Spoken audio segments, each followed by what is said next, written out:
Halloween weekend. It was scary for some teams. And Hugh Freeze, is he still employed? Locked on SEC Squad Reaction Show starts now. You're talking ball with the SEC Squad. From Alabama to Tennessee, from Georgia to Oklahoma, from Auburn to Texas, it's the local experts of the Locked On Podcast Network bringing you scoops, breakdowns, and the most comprehensive preview of the upcoming SEC weekend. It's the SEC Squad, and we have a seat for you. Hurt feelings and thin skins are prohibited. Squad up, you're part of the SEC Squad. What's up, everybody? Welcome into our SEC Squad Reaction Show, reacting to SEC Week 10. Today's episode brought to you by Gametime. Download the Gametime app, create an account, use code LOCKEDONCollege, get $20 off your first purchase. Smaller group this week. Chris Gordy locked on SEC, Stephen Willis locked on Ole Miss, John Miller locked on Mizzou. We'll see if some of our other brethren jump in. We'll have some messages from some of our guys who couldn't make it, given their reaction to their games. But gents, welcome in SEC Week 10. We're going to get to some of the games, but I got to start here because I am honestly shocked. Here we are, the morning of November 2nd, and Hugh Freeze is still employed as the head coach at Auburn. Auburn loses at 10-3 at home last night. At home at night, 10-3, 241 yards of total offense, 2 turnovers. Are you guys with me as shocked as we are that Hugh Freeze is still employed? Don't we deserve to see Hugh Freeze face Diego Pavia again?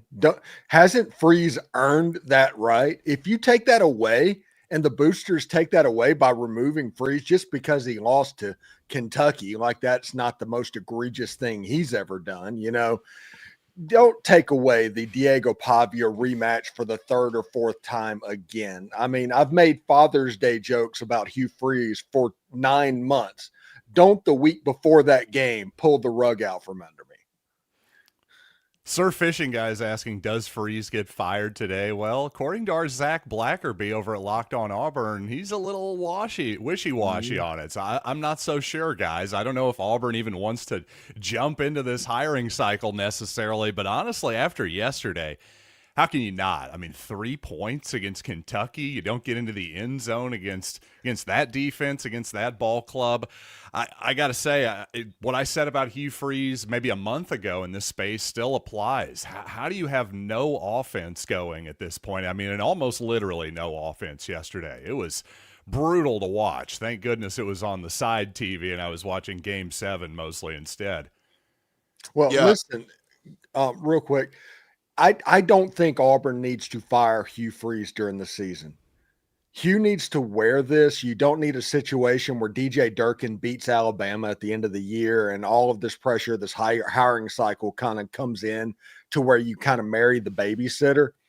I think Hugh Freeze needs to wear this. And it sucks for Auburn fans because all Auburn fans want to be what Auburn was 10 years ago. That's all they want.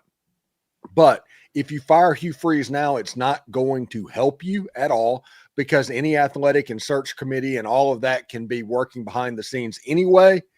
Let Hugh Freeze wear this. This season's a wash anyway. Yeah, I'm waiting to see something of substance come out. Keep in mind, you know, in terms of timeline goes, I want to say the Billy Napier thing happened pretty quickly, right? But as far as LSU, a week ago at this time, rumblings were there were going to be changes made at LSU. And at the time, we kind of just thought, oh, they're going to fire Joe Sloan, the offensive coordinator, or something like that, like major changes made internally. But it wasn't until a little bit later in the day that it came out that, you know, Brian Kelly's going to be fired. So as we sit right now, yes, while nothing has transpired yet, doesn't mean that in an hour this thing can't change. It is funny. Somebody brought up there's a website where you can look at what the country club there at Auburn, and there was a tea time set for this afternoon for Jill Freeze. But you know, is that Hugh using an alias? Is that really his wife going to golf with people? I don't know. But regardless, this is the silly season we get into, guys, and I just don't know. I mean, at this point, holding on to him is just is more embarrassing than jumping into the pool and saying, hey, we fired him and it wasn't a success. It's just, I don't know how you roll him back out there another week. This is crazy. Yeah. That's the thing. There really is no huge advantage, I don't think, in the hiring cycle, as Steven said. But to your point, Gordy, it does almost feel like, hey, do you want to play these games out and actually have a little bit of juice, try to win? I don't know. I agree with Steven to some extent. Like, oh my God, what if they actually put up a fight against Alabama and that muddies the waters a little bit?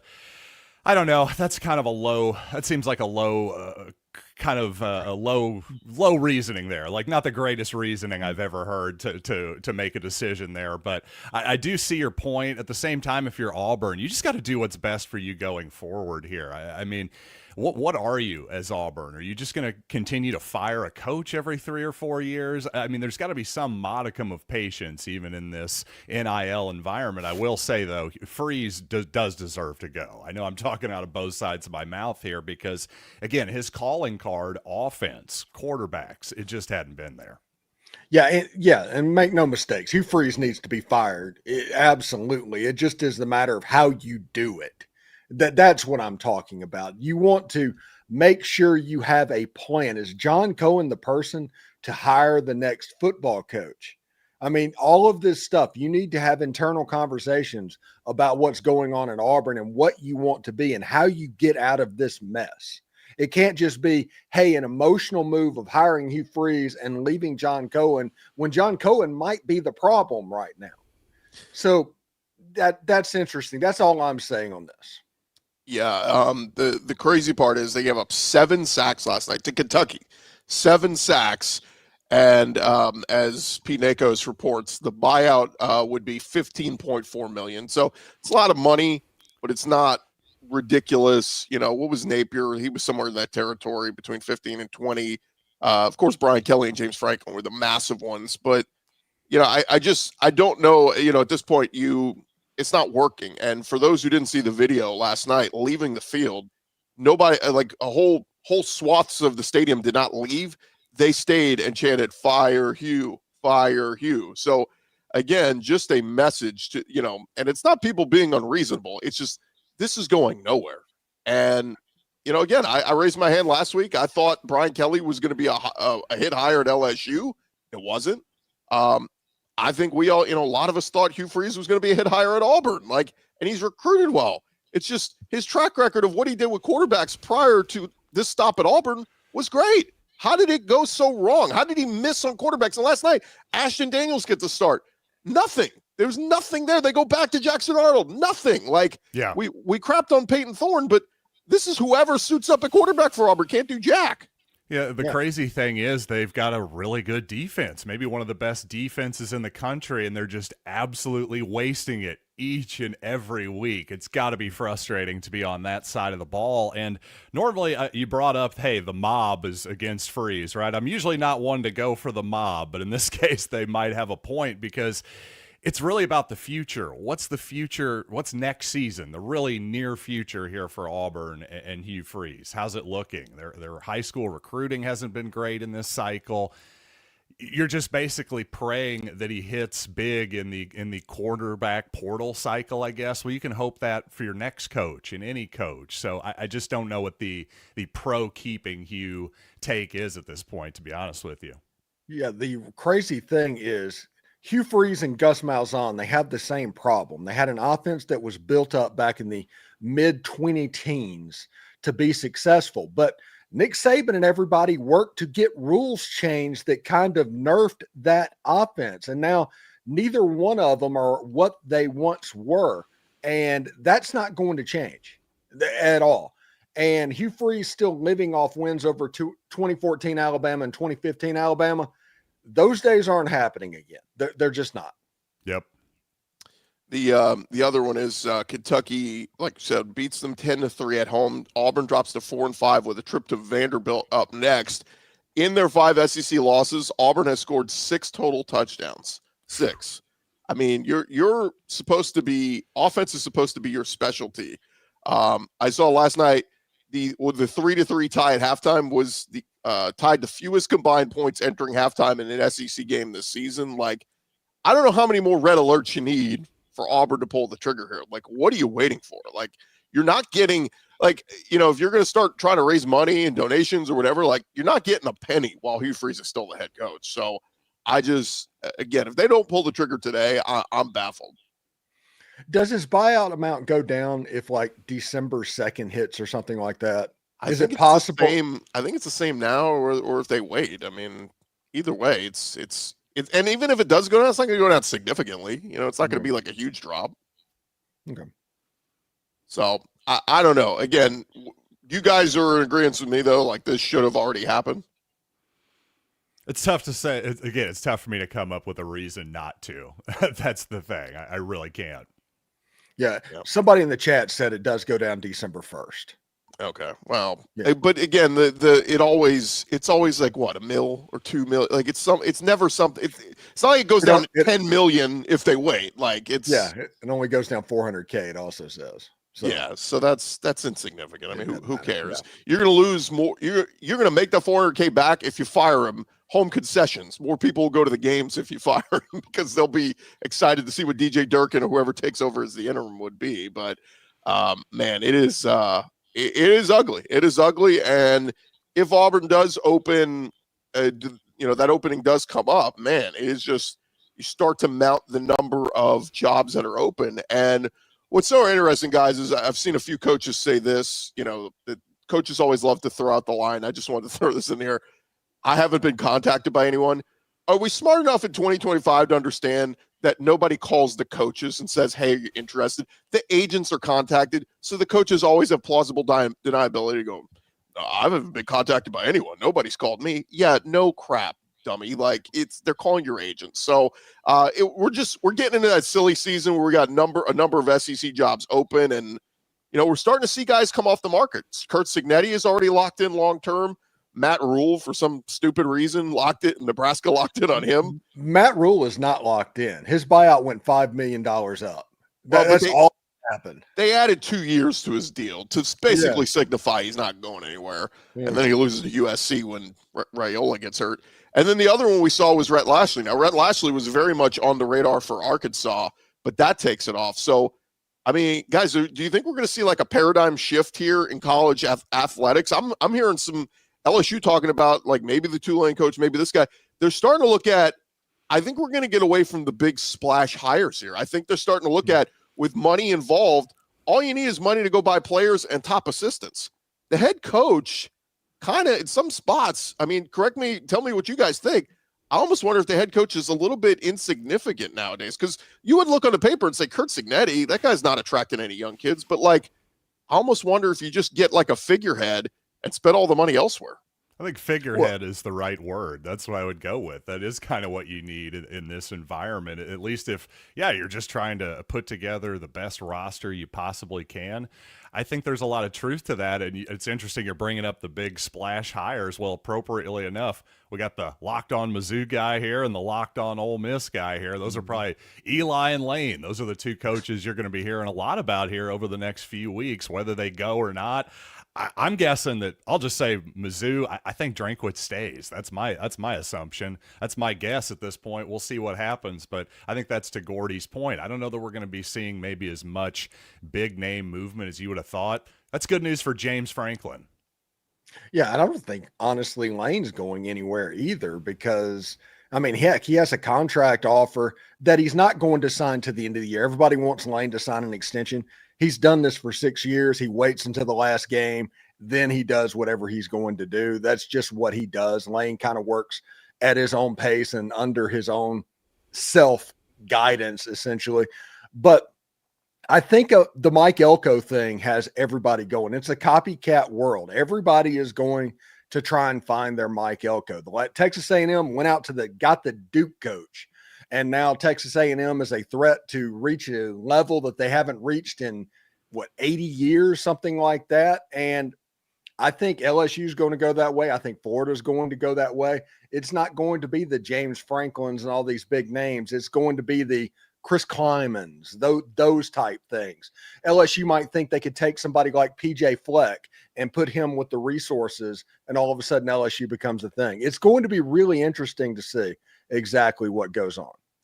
And what's fascinating too, guys, is for all the negative publicity the Louisiana governor got this week, and rightfully so, I thought he actually made some pretty good points from the standpoint of we need to get away from these stupid 10-year contracts. Like somebody brought this up with Elko. Elko was hired at $7 million a year. That's not, that like for what A&M is, they should be paying the 10 million, 11 million a year for a coach. And Elko may get a raise this year, but it was very incentive laden. It was like, if you hit this, if you make the SEC championship, you'll get this. Like, and I think that's where we need to kind of get back. We've let the agents control the ADs for too long that, like, if we can get back to some incentive-laden contracts where you hire a guy 6, 7, 8 million on a 5-year deal instead of a 10-year deal, we're not going to see these stupid massive buyouts that, again, teams and schools and boosters are dumb enough to pay it. But I just wonder if we can get back to, like, earn it. Go earn it. Like, and every time a coach is on a deal and he has a 10-win season, it's like, well, he's due for a raise. Why? He's earning his current pay. Why does he need a raise? I just think that was a good point from a standpoint. We need to get back to, like, go earn your job. You don't just get paid $100 million for just being a name. Yeah, and you have a situation to where the boosters are being tasked on NIL, they're being tasked on everything, and these buyouts, that is money that's not going into the NIL budget. So your team is not going to be as good because it's not unlimited money that a person is willing to donate. So these buyouts almost have to get smaller from every single school so the NIL budget can stay healthy. It's not a situation to where it's going to be one or the other. We're still under a real, I think, market adjustment here over the last few years, which is, of course, before the 2020s, the coaches made all the money and the players made essentially nothing. They got their scholarship, money. But now, for example, you've got like Eli Drinkwitz makes $10 million a year. The Missouri quarterback this past season in the open market, Bo Prabula, reportedly got $1.5 million. Is the coach 10 times, 7 times more important than the quarterback? I think there's still an adjustment period that's happening here. And I think, some of that's going to be the head coach is in the future going to be taking a little bit less money, relatively speaking, compared to everybody else. Maybe their take-home pay is still going to be as high as ever and maybe higher in the future. But like I said, I think some of the pie is going to get divided up elsewhere. I just saw some commenter said, start Deuce Knight. And that's what I don't get is why you would go with Ashton Daniels, who nobody was excited about coming over from Stanford. Like, he didn't have great numbers. But to start him was just so super disappointing. Like, start Deuce Knight. And you want to do the whole he ain't ready? Who cares? He's a freak athlete who's talented. He might do something spectacular. Like, put him out there and just see. That would at least sell the fan base on something to get excited about for the future. But when you're like spinning your wheels and just putting out crap quarterback after crap quarterback, it's just, man, just very, very disappointing. All right, I think we've ranted enough on Auburn. When we return, guys, we're going to get into some of the games we saw, some of the other games we saw yesterday, some big teams going down. We'll talk about that next. Hey, but first, I want to remind you guys that we are presented by Gametime, and college football is back. Could not be more excited. The tailgates, the rivalries, the energy in the stands, and of course, there's nothing like being there and getting tickets that can feel more like a battle than the game itself. That's why you got to use the Gametime app, the app that gives the advantage back to the fans. Easiest way to score last-minute tickets at the best prices, no surprise fees. What you see is what you pay. Again, take the guesswork out of buying college football tickets with Gametime. You download the Gametime app, create an account, use our code LOCKEDONCollege. If you've never used them before, you can get $20 off your first purchase. Terms apply.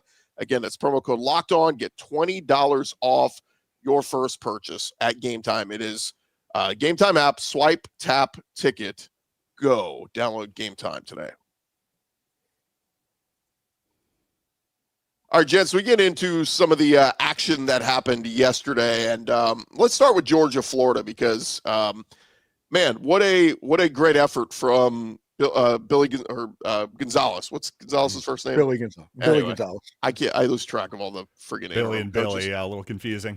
But Billy Gonzalez takes over as the interim, and Florida fought like heck, man. That they had a lead for a good bit in the game, and then Georgia kind of rallies late and pulls away there for the 24-20 win. But I thought you never know with these rivalry games. Sometimes, the team without a coach is going to get up, and that's what we saw from Florida. What'd you guys make of it?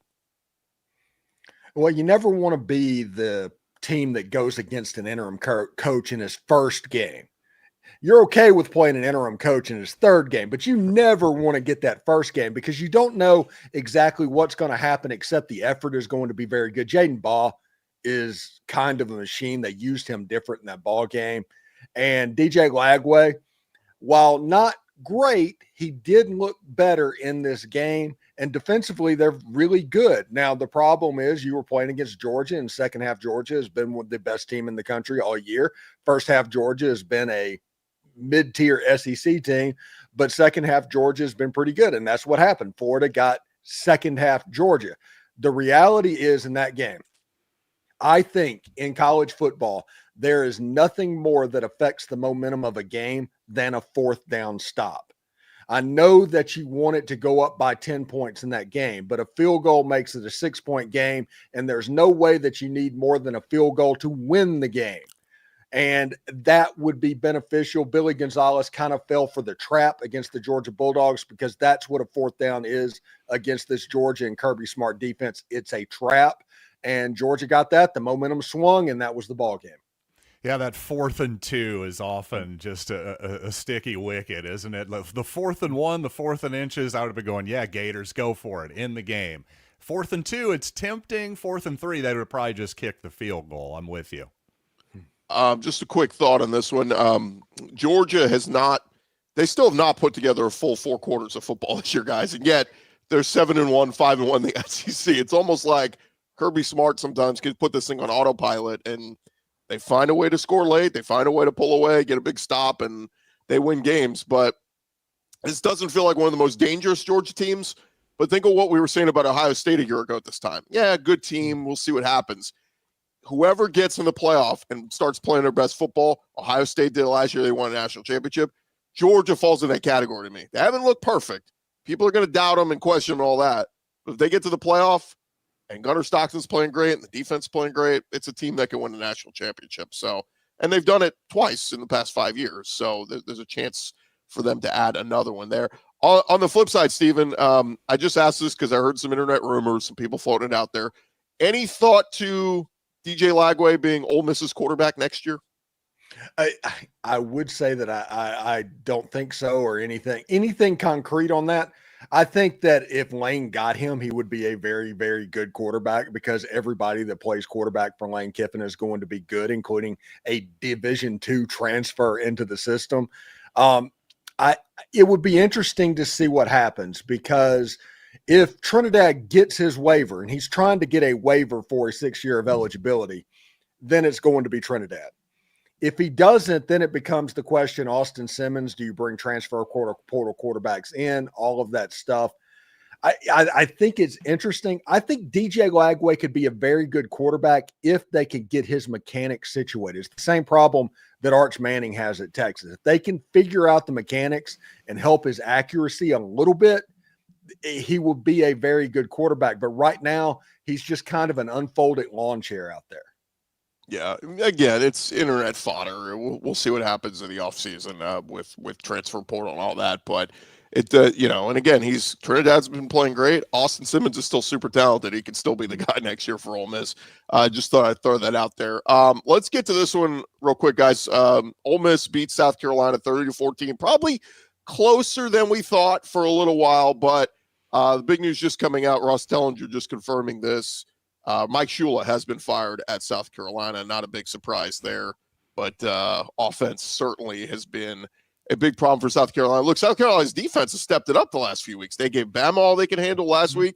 They gave Ole Miss all they could handle this week before Ole Miss kind of pulled away there in the fourth quarter. But so Mike Shula fired. But what'd you make of the game yesterday, Stephen? First game this season where Suntarine Perkins looked like Suntarine Perkins. He was all over the field in that game. And Kejuan Lacey, he is going to be a star and is potentially the best running back in the entire Southeastern Conference right now. He's going to end up rushing for 1,300 yards this season. It's amazing. And it's kind of funny to think about that the offense for Ole Miss, they kind of were stuck in neutral for large portions of the game. They still scored 30 points on a pretty good defense. And Ole Miss's defense, that was the story in this game. Everybody wants to talk about Mike Shula getting fired and all of that, and South Carolina's offense being really bad, which they were atrocious. My Norris Sellers takes that I had in the offseason about him not being what everybody was saying is a reality. He's a good player, but I mean, South Carolina has broken him at this point. He was missing wide open receivers in this game, but Ole Miss is going to be good. They got that first win in this playoff March time. It was kind of like I compared it to a 2-minute drive. You want that first down. This was that first down. They have the Citadel, they have Florida, they have Mississippi State. Let's see what happens. I was pretty impressed really with Ole Miss. I mean, overall, just taking care of business there, winning comfortably at the end. But yeah, that South Carolina offense, it just hasn't gotten going at all. Obviously, Mike Shula probably had this coming. I'll say this, though. If we're going to have as many jobs open, prominent jobs, if I'm South Carolina, I'm sure hoping Shane Beamer stays around. I know it hasn't gone perfectly this year, but let's not go crazy. Let's not turn into Florida and Auburn and just be trying to fire our coach every single 3 or 4 years or so. I'm very conservative when it comes to that kind of thing still, especially if you're not LSU. If you're more like South Carolina, be a little bit more conservative. Again, Ole Miss is 8-1 here, and any more pitfalls on the schedule, Steven? I know they still got the Egg Bowl and it's at Mississippi State, but I mean, I guess Florida in a couple weeks maybe could give them a game, but even if you lose one of those two, I mean, Ole Miss is going to a playoff game. So I hate to say they're a lock, but I mean, they're all but a lock. Yeah, Ole Miss is going to be a 10-point favorite in every single game. But listen, I'm not joking about this. There is nothing more dangerous in the Egg Bowl than a 5-win team. They're seriously, I've seen the weirdness happen in that ball game. Ole Miss could walk into that game at 10-1 and all of a sudden face a Mississippi State team that looks like the 85 Bears on that day. I've seen some weird stuff in that game. And Jeff Levy getting his first win against Arkansas. They have Georgia. I realize they have Missouri, all of that coming up. But that game now becomes the figurehead because Mississippi State only needs one more game to win. And if they do that, they can be bowl eligible. If bowl gets on the line, that is a potential pitfall game for Ole Miss. I'll say too on the Mike Shula thing. I mean, didn't we all think like when they made that announcement, this isn't going to work? Like, I don't know. That was my thought. I hate the old retreads and look at the success people are having around the country. I mean, for the most part, when we look at teams that are great offenses, a lot outside of maybe Mike Bobo in Georgia, which, debatable if you want to call that great, but like it's always the young up and comers, right?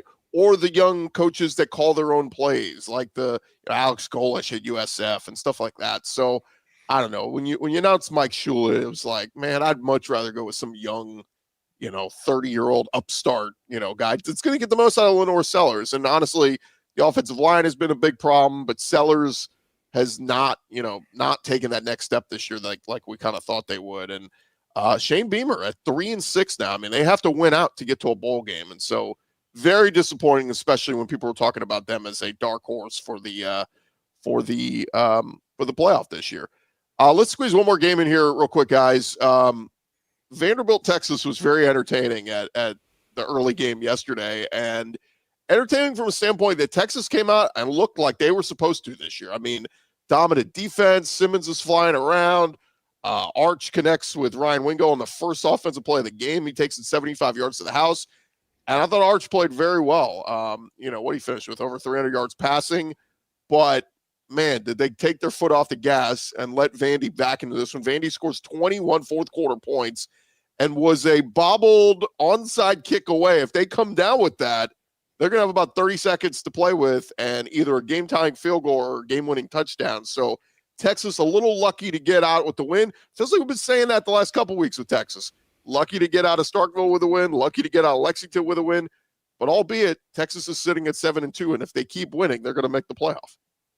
Yeah, and they got a big game coming up again at Georgia. And Steve Sarkisian had the benefit of seeing what Lane Kiffin did to that Georgia defense. They come from the same tree. They're both Norm Chow coaches that developed at USC. And Arch Manning, for better or worse, they've kind of unlocked Arch Manning over the last two games. Now, if Texas, who has the defense to really thwart Georgia, Georgia's going to have to work. It's going to be a tight game.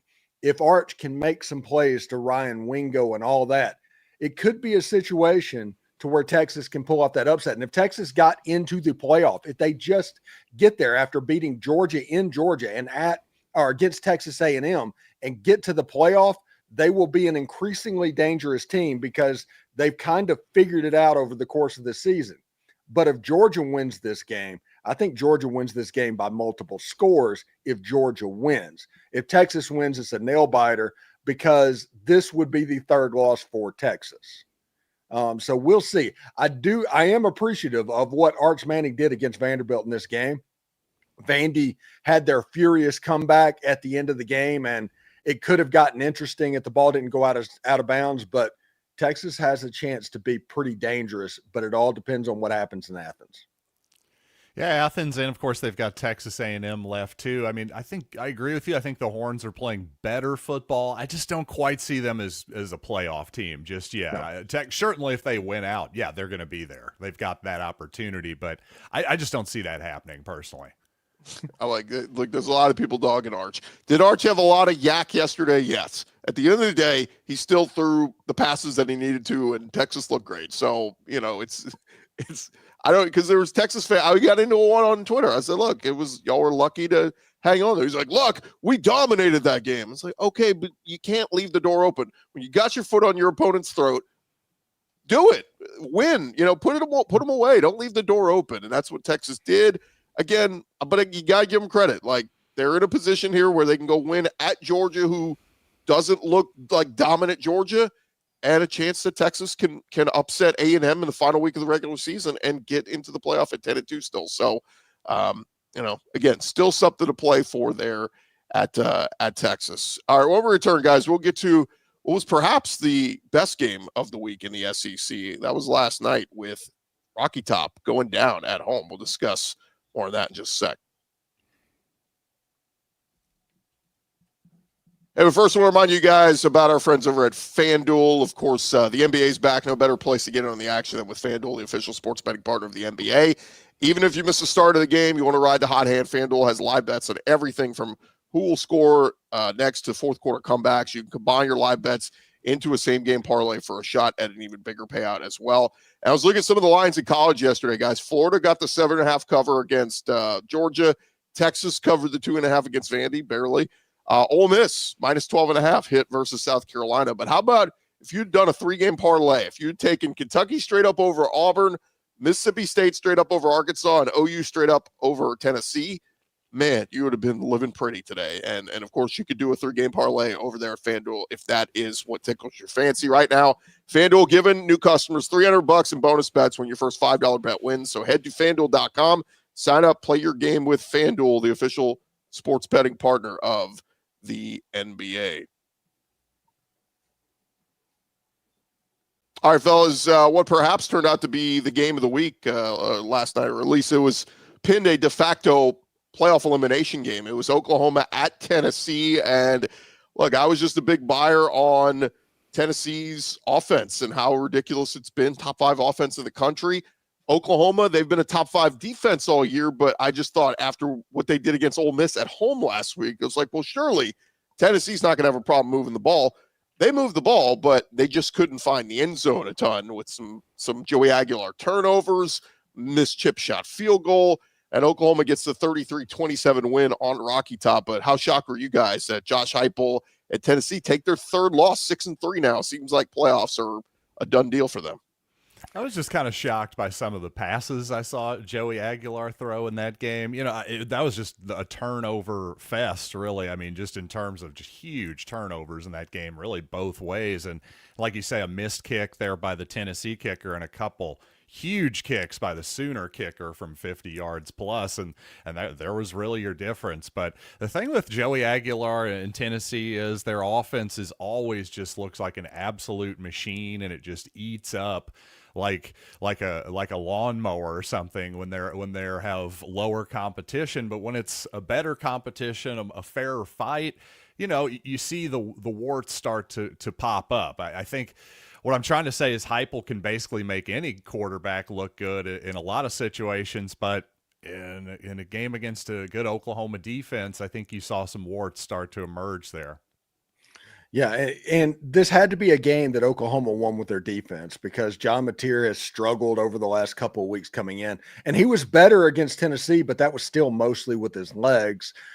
It took Joey Aguilar putting the ball at risk, committing turnovers. That was that turnover that they led to a touchdown where the guy pulled his hamstring going in that completely turned the game around.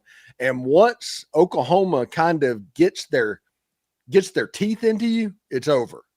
Because that defense is good enough to make you hurt. I think Oklahoma, they have a really tough schedule with at Alabama coming up, and that would be potentially their third loss of the season. But Tennessee being eliminated from the playoff this early with a 10-2 Vanderbilt coming in and ailing, in which they're going to likely be favored to handle that Vanderbilt team. I don't know as many 10-2 teams are going to be a playoff land at the end of the year as it was thought, I don't know, Friday. Yeah, I think that's true. I've started to look at that math, and all offseason I've been saying, hey, Mizzou, that 10-2, that'll get them in 90% of the time. I'm not so sure now. Just looking at all these different scenarios, I'm with you, Steven, and it seems like there's going to be a lot fewer spots for the 10-win teams than I would have thought coming into the year. By the way, we continue to get what is happening at Auburn. What is Auburn waiting on? I keep pulling up those tweets or messages because I think that's what we're all saying right now. There has been a report that Auburn will have a meeting this afternoon, but again, we'll wait to see if one of the, if it does, to me, if it doesn't come from, the big ones, the Ross Dellingers, the Pete Nakos, those guys, we'll wait for something official from one of those guys. But real quick back. Cole Kublik posted on Twitter 30 minutes ago. That's all, folks. Okay. Well, just the Looney Tunes thing. Again, not a shocker. We're just waiting for the official word here. But anyway, but just a quick thought. Yeah, Oklahoma's still alive, very much still alive. And here's the crazy part. Mateer played well. Like I was very impressed with the Oklahoma offense. To go into Rocky Top and score 33, I get it. Tennessee doesn't have the best defense, but still, Oklahoma hadn't been doing that the last couple weeks offensively. And so they finally found their groove. And yeah, you mentioned, Steve, going into Alabama is going to be tough, but that defense is, when they need to make a big play, our Mason Thomas was outstanding. We'll see what his status is for next week because he got banged up.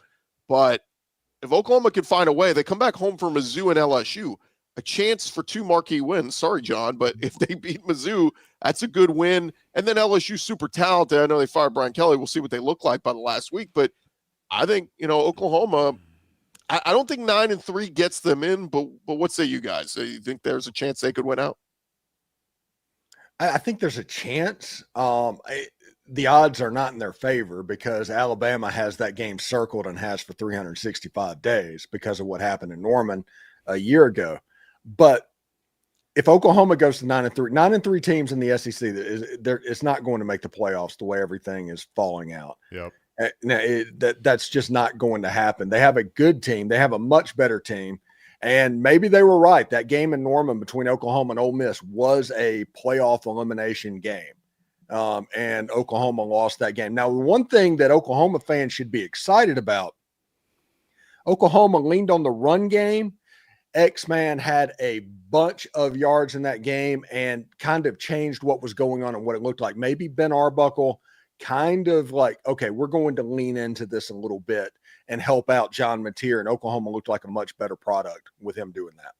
By the way, they showed before the game that kind of funny moment pregame where I think it was an Oklahoma fan who kind of shook John Mateer's hand maybe a little bit too hard or something. He winced for a second. Well, he looked fine in the game, so that obviously a lot better than he looked at the down in the shootout down in Dallas. That's for sure. So that's good news for Oklahoma.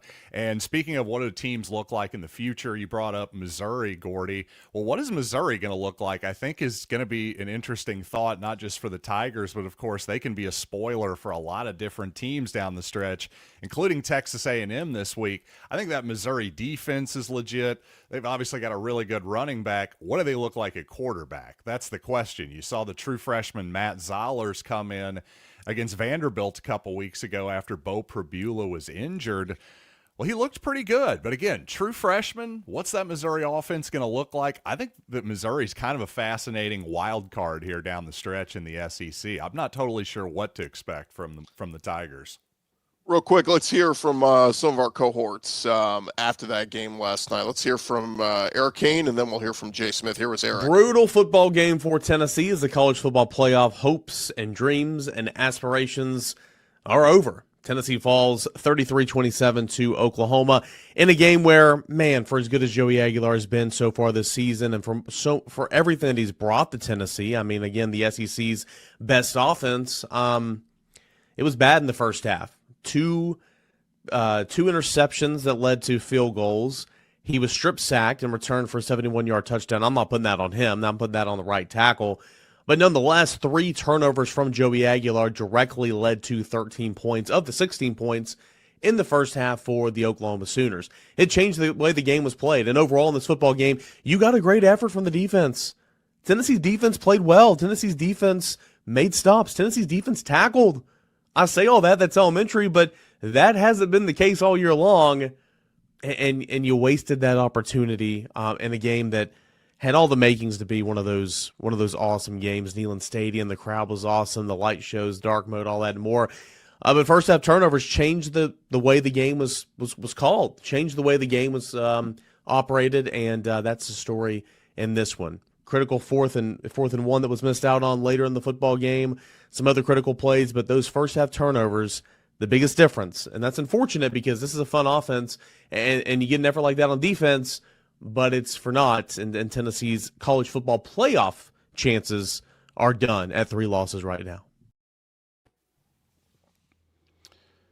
Yep, I'm here. Didn't get to make it, though, because I'm in Knoxville, about to fly home. Oklahoma takes down the Volunteers on the road for their 3rd ranked win this season. I think that's like second most in college football, 33-27, which is a big deal for the Sooners because why? That was the ugliest and most disgusting win I think we've had. But hey, we have a Heisman Trophy candidate though. Tate Sandell, titanium leg Tate.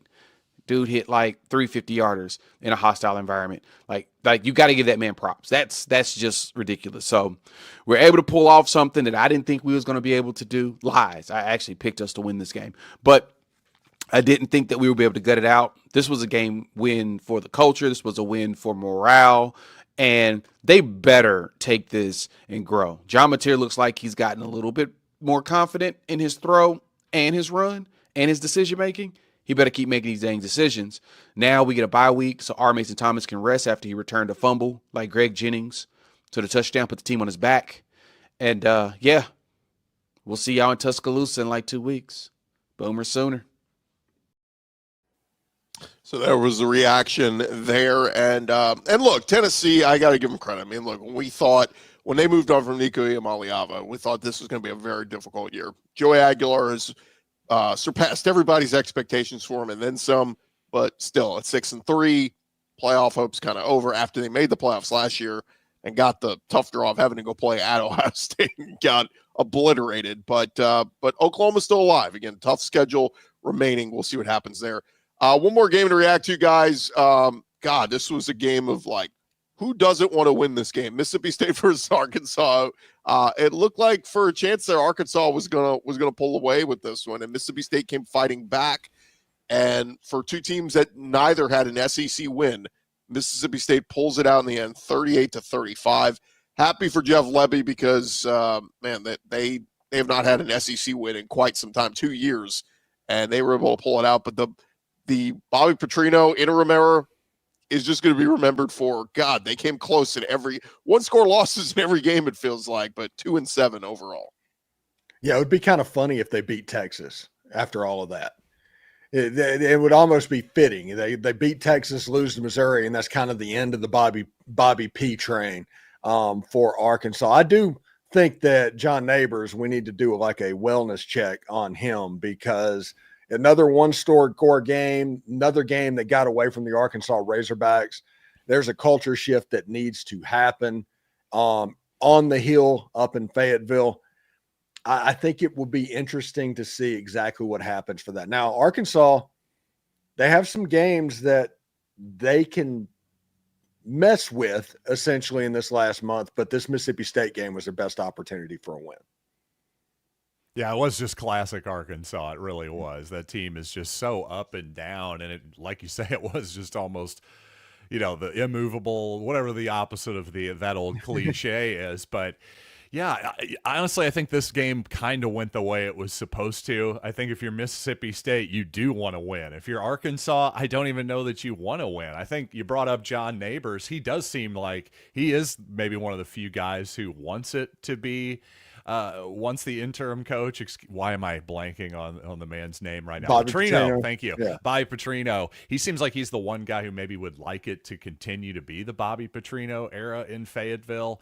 I don't know that that's what you want. I think you got to go get a real coach and somebody with some actual discipline down in Fayetteville for once. And that's just gonna be tough. And again, Rhett Lashley basically taken off the radar. He was a name that was thrown out there for Arkansas. There was a report a couple days ago that maybe there was some mutual interest with James Franklin in Arkansas, but then the report came out a couple days ago. Virginia Tech seemed to be the front runner for James Franklin and mutual interest there. So we'll see there. Look, if I'm James Franklin, don't rush into anything. Sit around and wait. I mean, if they pull up the money for Mike Norvell, Florida State, I mean, you can have your pick at some of the big jobs out there if you're James Franklin, and for Brian Kelly at that matter, if he just lays low and just keeps his mouth shut. We'll see what happens there. But we had some comments from some Kentucky fans. I did want to give some shine that what a win for Kentucky, because they go into Auburn and beat them 10-3. And you feel for Mark Stoops. He got very emotional at the end, basically kind of feeling like, they've been close in some of these games, and it's like everybody in Kentucky's ready to turn the page and move on from him, if not for the massive buyout he has. And so it's one of those things where he might survive the season and go into next year. It's just you get in these tough situations because of some of these contracts, but did want to give Kentucky credit because they played their hearts out against Texas 2 weeks ago, should have won that game, and they played as well as you could defensively against Auburn with the 7 sacks. So a little shine there for Kentucky. But just a quick thought, guys, because it does sound like Auburn is going to make the move this afternoon. Do you think Tennessee or Kentucky should jump in that party, or do you ride with Mark Stoops another year? No, you've got an offense that's been developed. Cutter Boley has been serviceable as a quarterback. You have a better team than you thought you were going to have this year. And if you can get a win, pull off an upset against Vanderbilt or something like that, I think you just ride with Mark Stoops. You avoid this big cycle where all those big money schools are out there. And then next year, maybe it might be a much smaller market and somebody else from the G5 level might have emerged. Now, I know they want John Sumrall.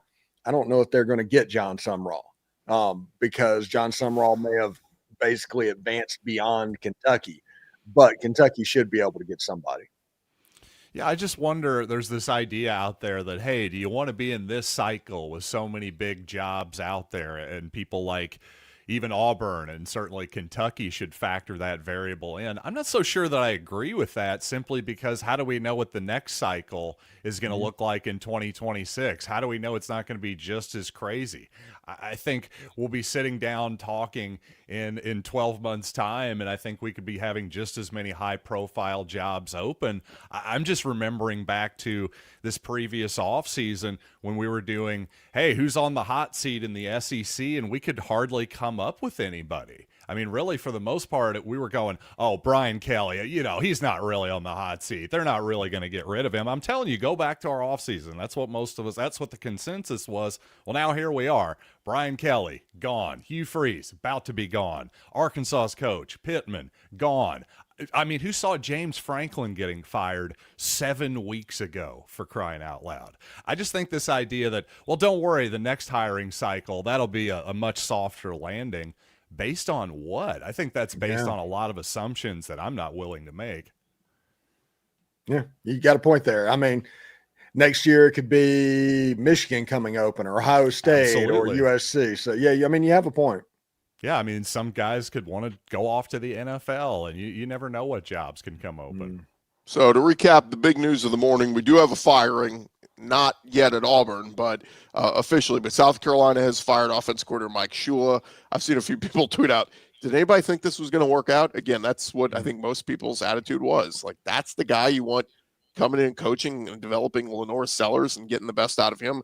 So he is out. And then still waiting on an official word on Hugh Freeze out at Auburn, but it does seem like that is going to go that way. Through 32 games, this was as of 2 weeks ago, Hugh Freeze was 14-18 overall, 5-15 in the SEC, 14 games where the offense scored 20 points or fewer, and just not good at all. So I would assume DJ Durkin would be the first to get the interim title and see what he could do. But man, it's going to be fascinating to see where all these schools go. Do you go the big name, expensive route? I'm sure everybody wants to go big game hunting, but the more and more I think about it is, Lane Kiffin going to stay put at Ole Miss. Of course, that's going to be the one we're going to keep watching. Where does Florida go? Where does LSU go? And if this news comes out that Hugh is officially done, where does Auburn go? It's going to be fascinating, guys. Yeah, I think Auburn's immediately going to try and hire John Sumrall. I think that's the go-to there. But you're right. And it honestly, it's funny. It doesn't help whenever Lane just doesn't sign extensions until the end of the season. He doesn't talk about it at all. He's completely locked in about what's going on, but that creates a void of information, and all voids of information are going to get filled. Yeah, it's again, like I don't know why. I know Cole Kublik tweeted out that that's all, folks, but like, I'm almost like kind of like put your name on it. Say, according to my sources, Hugh Freeze is out. Nobody has gone that approach yet. All we're seeing is, there's a meeting and all this kind of stuff. So again, I guess it's not, what's not official isn't official, but can we get in a silly season? I mean, we already joked of Nick Saban maybe going back to LSU. Does Auburn make that phone call? And that would be hilarious. Yeah. Just to hear how quickly he would hang up. That's why it would be funny. Yeah. Yeah, the guy, Saban Field. I think he's going to Auburn. I don't think so. Yeah, we've seen I've had a couple comments in the chat too. People saying like, the SEC's just brutal. Guys, think of this yesterday. I mean, 1, 2, 3, 4, 5 of the 6 games yesterday were all decided by one score or less. Like, it's insane how close these games are this year. And it's got us questioning teams like Ole Miss and Georgia at times, going, well, they don't look dominant. It's hard to look dominant in this year's version of the SEC because everyone's giving you your best punch. And then, some teams play down to the competition at times. But I think that's why we have that reaction, because I think it's just so balanced that the worst team in the SEC and the best team in the SEC are not very far separated right now. Yeah, it's just going to be interesting in the playoff, I think, because, of course, there's a lot of Big Ten fans, Big 12 fans who are going, oh, great, so the SEC, you guys are just all so great, right? Well, their point is, of course, well, what if the SEC is all just mediocre maybe, and they're just a bunch of mediocre teams beating up on each other? I don't really believe that. The good news is the playoff will give us a pretty good idea of that. I don't know if the SEC has the best team in the country. I think they have the best league in the country. That's for sure. Yeah, it would not surprise me if they got 5 teams in the playoff this year. And whenever we record the squad show, we do that. That'll be right after the first playoff rankings come out. So I'm sure that'll be a heavy discussion point. But I'm curious to see where everybody lands, who's on the outside looking in, what's going on. I do think that Texas A&M, Georgia, Alabama, and Ole Miss, they're all going to be at least hosting, maybe having a bye. I'm curious too, Stephen, while we got you, just a couple minutes before the top of the hour here. What if let's just say hypothetically Lane did leave and it went to either LSU or Florida, where would Ole Miss go? Would they consider, because I thought about this the other day, I'm like, as good as Pete Golding is, as good as Charlie Weiss Jr. is, I mean, is there a world where you promote one of those guys, or could you keep those guys and bring in a figurehead? Like, where would Ole Miss go? Ole Miss right now is kind of putting out information that they're prepared to offer $13.5 million at least to Lane Kiffin for that to be public. They're going to do a national search. And then whenever you're able to offer that amount of money, you can hire just about anybody you want to do. The world's kind of your oyster at that point, especially with how aligned Ole Miss is at the moment. So if Lane decided to take another job, Ole Miss would probably replace him at a fairly high level, if we're going to be honest. I do not want at that point to hire a Pete Golding or just promote from within. I think at that point you Kalen DeBoer it and you blow it all up and you kind of start over with all of these resources and do it. Don't try and recreate what you already had. But give me a name or two you think would be realistic for Ole Miss to land if Kiffin left. I'm not 100% sure. I think they would go after John Sumrall if he was available. That's a name they would look at. I think personally, my three names that I would like, I think the home run hire would be James Franklin. I like James Franklin. Second of all would be John Sumrall. We just talked about that. And third, the emergency break glass candidate would be Jimmy Rogers at Washington State. Yeah, it's just fascinating because I think every school has been linked to John Sumrall. Like, you're the Tulane coach. You were just at Troy 2 years ago, and now literally every big SEC job has interest in you. So I think that's kind of fascinating. But also, we always do this too, guys. We get lost in the heat of the moment. Like, who's the hot name right now? And you just like, that's why I always kind of want to look at, like, what's track record. You know, that's where I thought Brian Kelly was a safe hire for LSU, because track record, he had won everywhere he'd been. Like, he's a future Hall of Famer. Just didn't work at the level of an LSU. And so I just, like, we're talking about some of these hot names. What if John Sumrall goes 5-7 at Tulane next year? Is he still the hot name? You know, so it's just it's always a crapshoot. But you know, I thought Hugh Freeze was a hit, you know, hire when Auburn made it, and it turned out to be a dud. So, you know, you almost wonder if going the route of young, cheap up and comer, Alex Golesh might be the best hire you can get at some of these SEC schools right now. Mm-hmm. Yeah, absolutely. And it's going to be a wild coaching carousel season, but I do say, and I talk to Ole Miss fans all the time, don't start looking at the coaching carousel hypotheticals that might happen in December or January and miss out on a November that might be the November you've been waiting for your entire Ole Miss life. So that's my thought right now.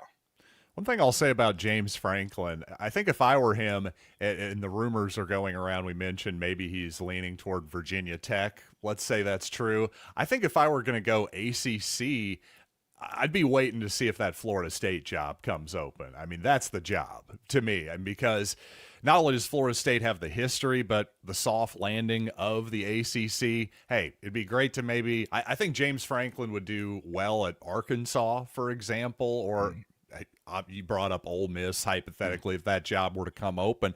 I think he would do great in a whole bunch of places in the SEC, but hey, let's face it, ACC, a little bit tougher to make the playoff, especially if you're Florida State. Yeah, and a little easier, I should say, a little easier. James Franklin in North Carolina would be scary, honestly. I will say that. That could work, absolutely. Mm-hmm. I think they're stuck with Belichick another year. I think they're going to give him another year. But it is interesting. I mean, Virginia Tech, if he turns them around, to me, it's a much easier path to win in the ACC than coming to an Arkansas or even an Auburn. You know, if you're James Franklin, it's just the SEC is. I think you're going to get some of that from some of these coaches too, guys. Like, the SEC is brutal right now. You're not going to win year one coming in too if you're a new coach and you got to kind of rebuild this thing. So it's I don't know. I think that'll scare some people away. Lincoln Riley apparently had a verbal agreement with LSU a few years ago. And then he went, oh, wait, no, I'm going to USC. Because USC, the reports are, they're going to go to the Big Ten. And he's like, oh, easier path there than in the SEC.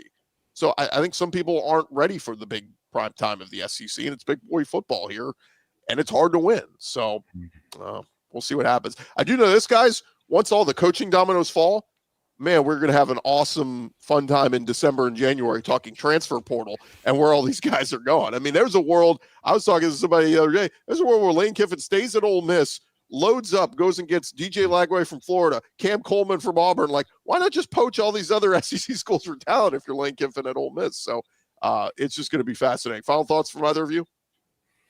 Like I said, this is, for Ole Miss fans, this is an unbelievably exciting November. It's the November to remember, the November you've kind of been waiting on your entire life. And I'm excited. You got the Citadel Saturday, then the Florida Gators coming to town, and that week is going to be absolutely nuts.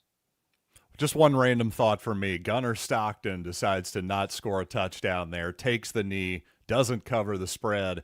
I think we're going a little overboard when people are just going, my God, it's such a smart move. What a genius, all this stuff. I'm like, yes, he realizes they don't have timeouts and it's under the 2-minute warning. Let's reward him a degree from Mensa. I don't know. A little over the top on that stuff. That's my note there. Against Auburn, he scored.